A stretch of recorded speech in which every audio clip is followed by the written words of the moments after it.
I sort of wanted to make a Pokemon joke in the title of this video, but I couldn't think of anything witty. So it's just stayed how it is.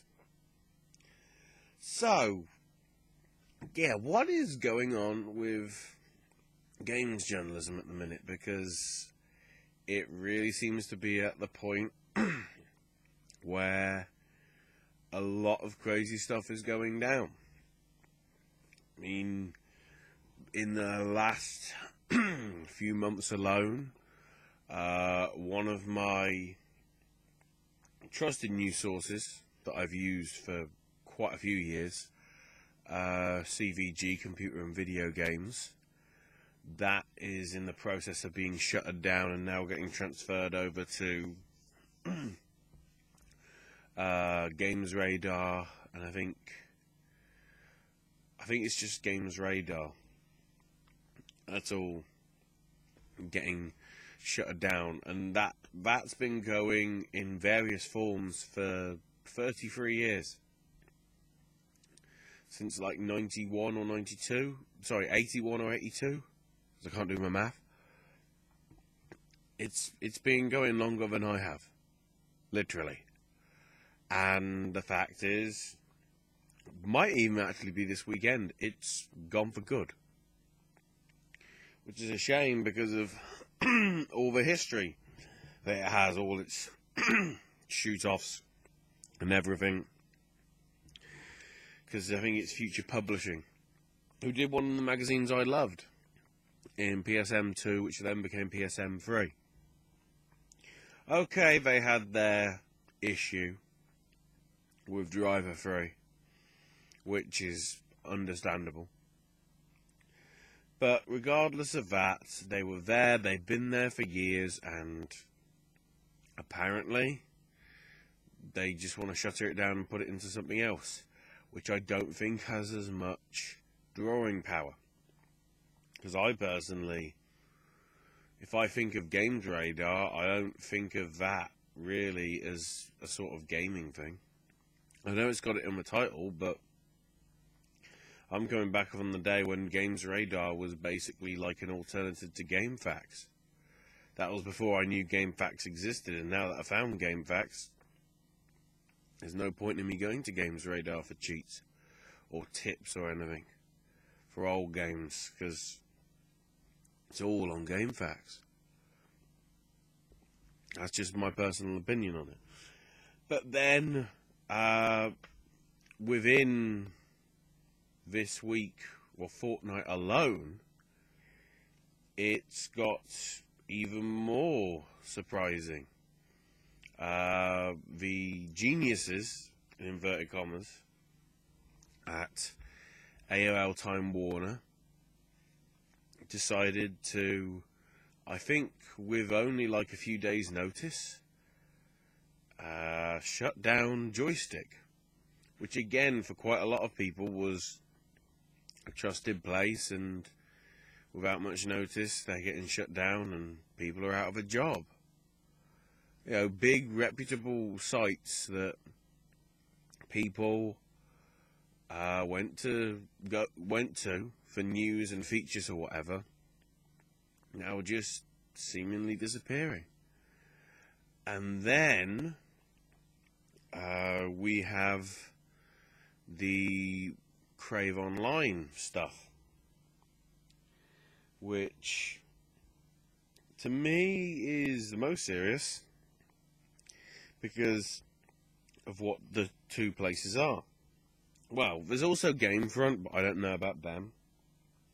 But most notably, we have Escapist, you know, home of Jim Sterling stuff previously, but still Ben Yahtzee Croshaw, who is, you know, if you want witty, cynical British reviews of video games, Yahtzee is your guy. He seems to get it right on the nose pretty much every time.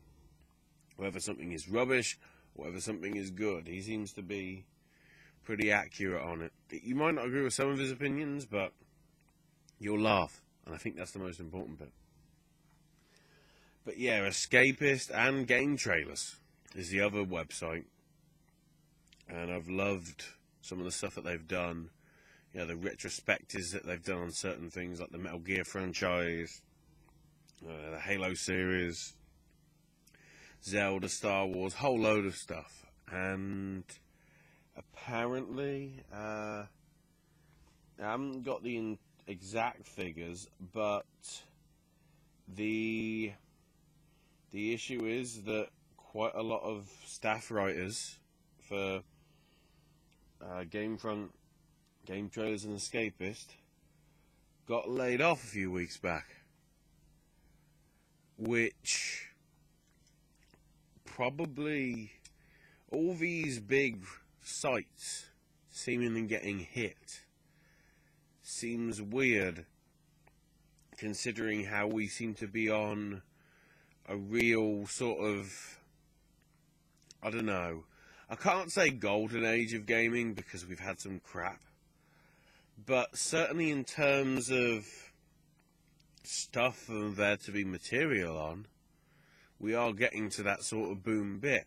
We've just come around the first anniversary of the current gen consoles being out, and we've got big games coming up this year. It's sort of like when the UK game distributor, went under at such a weird time, like at the start of 2013 as it was, especially when within 12 months, not including the Wii U of course, but you had the PS4 and the Xbox One coming out, and the fact that they were close to basically disappearing, I think, to some extent. I think it was mainly because quite a lot of the places still technically had 2 game stores, because whatever, there was overabundance, they cut back, and you know, they're still going now. But the reason why I think that it's a real expression of the games journalism industry evolving is even reflected by the idioticness of Nintendo. And I could do this as a separate video, but I can't be bothered to, because Nintendo will then probably try and take ad revenue, because I keep mentioning the word Nintendo, even though there will be no pictures of Nintendo stuff here. As I look around to make sure there are no Mario figurines in view. Nope, there's just a thing from Bug's Life up there. The beetle. Just slightly in view. I can't even remember where my direction is. There it is. Trying to remember where to move the finger. Haven't heard that for the first time. Anyway. Nintendo, over the last week or so, has come up with its new YouTube partnership program, where if you sign up with them, you can get 60% of the revenue that you would get from videos, which on paper sounds brilliant, because in previous times that has been 60% of nothing. So at least they're giving you something. But not the cynical, but the sneaky among people, quite a lot being Total Biscuit, and the one that I certainly saw it from was Boogie2988, Francis, whatever you want to call him, is what Nintendo are actually doing is taking 60% of what the cut's already there. So let's say for example that ad revenue gets you $1. 30 to 40 cents of that automatically goes to YouTube, because that's their cut, because it's on their service. With any other publisher, because they don't mind, they realise it's free publicity, and even if it is picturing the thing in a bad light, it's some sort of publicity, because some people will want to buy the game because it's bad. You're listening, Assassin's Creed Unity. Some people will want to buy it because it's not that good. Nintendo wants a cut of that, however, because it's their property, which they have every right to. But in that essence, the 60% ad revenue shrinks, because then you get 60% of the 60 cents, shall we say. So you only get, actually,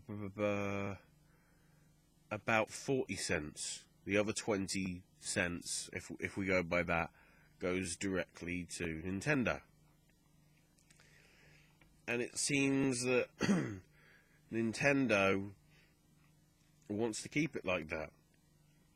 Because if any video is put up without the approval of Nintendo, you won't get any ad revenue at all. So it's as if they want people to play the game for free and make sure that Nintendo gets the money because they played it for free. That just doesn't seem fair, but this clearly is an aspect that only they have jumped on the bandwagon for, which is, look at all these people on YouTube. This is the way people consume their media now. Let's monetize the shit out of it. And, you know, I don't think that's... Well, the whole YouTube thing, I think, is clearly inevitable. I mean, I'm on here. It's sort of getting meta. I'm talking about YouTube, on YouTube, but in YouTube or something. I don't think we're monetizing this, so it's even more anti-YouTube or something. Whatever. The case in point as well with the whole YouTube thing, quite a lot of people, previously mentioned Jim Sterling. He is now going solo, doing stuff on Patreon. Colin Moriarty, Tim Geddes, Nick Scarpino, and Greg Miller all left IGN to do their kind of funny games Game Over Greggy stuff, which is all fan-supported and everything, and all again done via YouTube and Twitch and all like that. Recognise big names in media, stepping away from the conglomerate name to make a name for themselves, because they've got a reputation that they've run with for many years over at IGN. And people believe in the brand of them, so they follow them to where they go next, to kind of funny. And more Patreon things are coming over, but more and more as well, we got Let's Players. Okay, you got the big ones like Rooster Teeth and PewDiePie and all that, but it really is getting to a point when literally anybody, even me, if I manage to get this rig sorted up properly, would be able to get a video, play, I don't know, let's say Portal, and, have fun while playing it, upload it to YouTube, get a reasonable amount of views, or, go with something that's really new and topical, like Five Nights at Freddy's 3 if it came out. I get that. I played it on the channel, got rocket load of views because it was one of the first ones to actually showcase that game. And it's really becoming less about journalism now and more about analysts, I'd say. All of us here are analysts. So when a game is broken, we say the game is broken. We're sort of reviewing it, but also we're trying to say, perhaps in a future patch, this needs to be fixed. Whether it will or not depends on the company. If it's Ubisoft, rather unlikely. If it's Microsoft, probably not, because other stuff's more important. Regardless of the fact, clearly, I think something is changing. And, for those people that think, it's because of Gamergate, it's nothing to do with that. Whether you support that or or whether you're pro Gamergate, whether you're anti Gamergate, it's got nothing to do with Gamergate. This is basically businessmen in suits, in more often, in the cases certainly of the cuts at Escapist and Gametrailers, and certainly the closing down of CVG and all that, and Joystiq. People in suits that think they know better, and regardless of what people will say, people won't listen.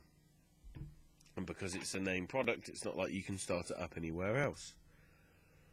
But the more and more people are not relying on the games websites. I don't think it was it Kotaku? I can't remember.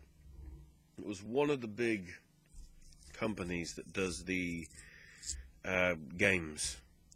They vowed that there will be no review scores anymore for their stuff,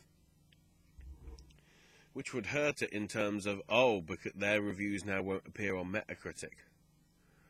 But in that essence, perhaps Metacritic needs to be more of a system like Rotten Tomatoes. Because with Rotten Tomatoes, there can be reviews that are only 2 stars, but yet somehow are classified as fresh. And there's some that are 3 stars, but can be classified as not very good. It's just a matter, I guess, of scale and opinion and all that. And it's really becoming down to Twitch, which is another thing that I think is affecting games journalism, because the amount of publications now that have streaming services, some use YouTube, like IGN and Eurogamer and Jinx, just some of the ones I can think of off the top of my head. They do stuff on there, but obviously you've got people like Total Biscuit, which doesn't really give his review on the stuff, he just gives his opinion on the PC port or the PC game that he's playing. And Angry Joe does more reviews, but obviously that he plays on multiple different platforms apart from Nintendo, because he had that problem as well, like plenty of others done with copyright. Regardless, all this stuff that's happening, the migration to independent stuff, the migration to YouTube and Twitch, the closing down of certain major names and companies, or websites in the industry, should I say, being either shut down or amalgamated into others and whatever. It really does seem that the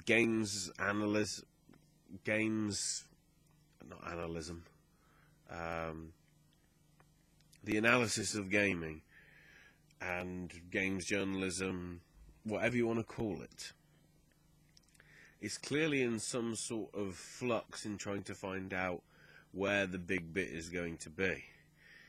Is it in written articles? Is it in video form? Is it in Snapchat? Is it getting a headline that will get the right draw on Twitter by having the right title? I don't want to say clickbait, but what I'm trying to say is it's got to have the right sort of title to make people go, I want to click on that and either see that video or read this article. It seems to be all about that now, and the way that journalism is trying to mould itself into this new Internet 2.0 or 3.0 or whatever we are on at the minute. I can't even realise what the numbers are. but it's trying to meld itself into the proper form so maximum outreach can be got for it. And I think whether it's, as much as I hate to see them go, perhaps this is all possibly for the best. Mainly because I'm on YouTube doing analysis about this sort of stuff, where this is the hot place to do it.